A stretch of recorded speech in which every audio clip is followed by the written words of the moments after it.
Hi hello welcome back to my channel. So പ്രിലിംസിൻ്റെ result ഞാൻ വന്ന് പറഞ്ഞതിന് ശേഷം ഇപ്പോഴായിരിക്കും ഞാനൊരു വീഡിയോ ചെയ്യുന്നത്. ഇത്രയും ദിവസം ഞാൻ പറഞ്ഞില്ലേ, പ്രിലിംസിൻ്റെ റിസൾട്ട് പറഞ്ഞതിന് ശേഷം ഞാൻ പറഞ്ഞിട്ടില്ലേ ഒരു 3 വീക്സോളം ഒരു ഹീലിംഗ് പീരീഡ് ആയിരിക്കും എന്നുള്ളത്. ഞാൻ 3 വീക്സ് എടുത്തു. എന്താണെന്ന് വെച്ചാൽ എനിക്ക് ഇഷ്ടപ്പെട്ട സ്ഥലത്ത് പോയി, ഇഷ്ടപ്പെട്ട ഫുഡ് കഴിച്ച്, ഞാൻ ഇഷ്ടമുള്ള കാര്യങ്ങളൊക്കെ ചെയ്തു. പിന്നെ റിട്ടേൺ പിന്നെ സ്റ്റഡീസിലോട്ട് വീണ്ടും കയറി. ഞാൻ ഓപ്ഷണലാണ് ഇപ്പോൾ പഠിച്ചുകൊണ്ടിരിക്കുന്നത്. ഓപ്ഷണലും CSAT ആണ് ഇപ്പോൾ നോക്കിക്കൊണ്ടിരിക്കുന്നത്. കൂടെ ആൻസർ റൈറ്റിങ്, ഓപ്ഷണലിൻ്റെ ആൻസർ റൈറ്റിങ് ഇതാണ് ഇപ്പോൾ ചെയ്തുകൊണ്ടിരിക്കുന്നത്. ഇപ്പം ഞാൻ വന്നത് എന്താണെന്ന് വെച്ചാൽ നിങ്ങളോട് ഞാൻ മുന്നേ ഒരു എക്സാമിൻ്റെ കാര്യം പറഞ്ഞിട്ടുണ്ടായിരുന്നു. UPSC തന്നെ നടത്തുന്ന, അതായത് നമുക്ക് പ്ലാൻ ബി, UPSC CSE മാത്രം ഫോക്കസ് ചെയ്യുന്നവർക്ക് പ്ലാൻ ബി വേണമെങ്കിൽ എടുക്കാവുന്ന ഒരു നല്ലൊരു എക്സാമാണ്, നല്ലൊരു ചാൻസാണിത്. അതായത് UPSC തന്നെ നടത്തുന്ന ഒരു എക്സാമുണ്ട്, EPFOയുടെ എക്സാമുണ്ട്. 2 പോസ്റ്റാണ് ഉള്ളത്. ഒന്ന് എൻഫോഴ്സ്മെൻറ്റ് ഓഫീസറിൻ്റെയും പിന്നെ അസിസ്റ്റൻറ്റ് പ്രൊവിഡൻറ്റ് ഫണ്ട് കമ്മീഷണറിൻ്റെയും. ഈ 2 പോസ്റ്റിലേക്കാണ് ഇപ്രാവശ്യം വേക്കൻസീസ് വിളിച്ചേക്കുന്നത്. ടോട്ടൽ 230 വേക്കൻസീസ് ഉണ്ട്. ഇത്രയും എന്താ പറയുക, ഈ ഒരു എക്സാം എന്ന് വെച്ചിട്ടുണ്ടെങ്കിൽ എല്ലാ വർഷവും നടത്തുന്ന ഒരു എക്സാം അല്ല, എല്ലാ ഇയറും ഈ എക്സാം കാണില്ല.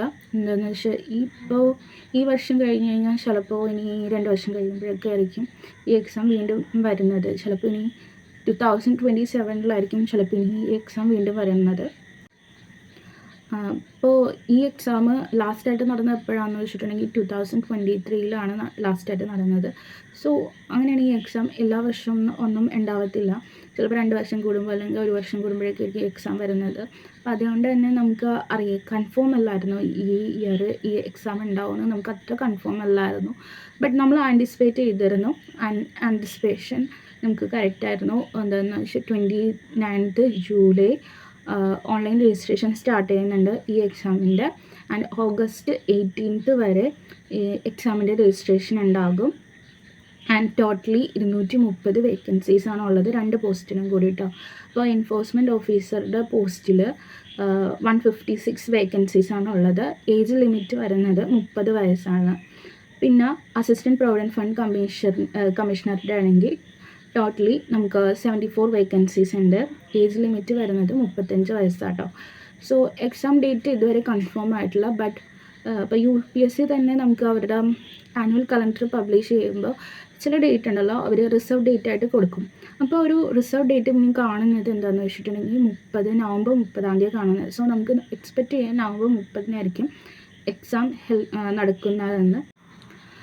സോ നിങ്ങൾ ഓൾറെഡി ഇപ്പോൾ UPSCക്ക് വേണ്ടി പ്രിപ്പയർ ചെയ്യുന്നവരാണ്. ഇപ്പോൾ നിങ്ങൾ എന്താ പറയുക, ഒരു പ്ലാൻ ബി എന്നൊരു ഓപ്ഷൻ നോക്കുന്നുണ്ടെങ്കിൽ ഇത് നല്ലൊരു ചോയ്സാണ്. കാരണം എന്താണെന്ന് വെച്ചാൽ UPSCയുടെ സിലബസും ഇതിൻ്റെ സിലബസും തമ്മിൽ, EPFOയുടെ സിലബസും തമ്മിൽ നല്ല മാച്ച് ഉണ്ട്. ആൻഡ് ചോദിക്കുന്ന ക്വസ്റ്റ്യൻസും കുറച്ച് നമുക്ക് ഈസി ആയിട്ടുള്ള ക്വസ്റ്റ്യൻസാണ്. ഇപ്പോൾ നമ്മൾ പഠിക്കുന്ന പൊളിറ്റിയും എക്കണോമിക്സും ഇപ്പോൾ ഹിസ്റ്ററിയൊക്കെ ഇതിലും വരുന്നുണ്ട്. പിന്നെ നമുക്ക് അഡീഷണൽ ആയിട്ട് പഠിക്കാനുള്ളതെന്ന് വെച്ചിട്ടുണ്ടെങ്കിൽ ഇൻഡസ്ട്രിയൽ ലോസിനെ കുറിച്ചിട്ട്, പിന്നെന്താണെന്ന് വെച്ചാൽ അക്കൗണ്ടിങ്.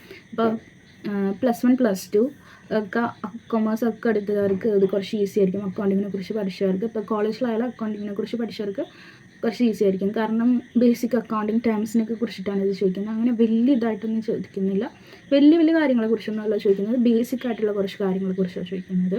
പിന്നെ സോഷ്യൽ ജസ്റ്റിസ്, പിന്നെ കമ്പ്യൂട്ടർ അവയർനെസ്, പിന്നെ ജനറൽ ഇംഗ്ലീഷ്, ഇതൊക്കെയാണ് ഇതിൽ വരുന്നത്. ഇപ്പോൾ നോക്കിക്കഴിഞ്ഞിട്ടുണ്ടെങ്കിൽ നിങ്ങൾ പ്ലാൻ ബി ഒക്കെ നോക്കുന്നവരാണെങ്കിൽ ഇത് നല്ലൊരു ഓപ്ഷനാണ്. സോ അത് പറയാനായിരുന്നു ഇന്നത്തെ ഈ വീഡിയോ ചെയ്തത്.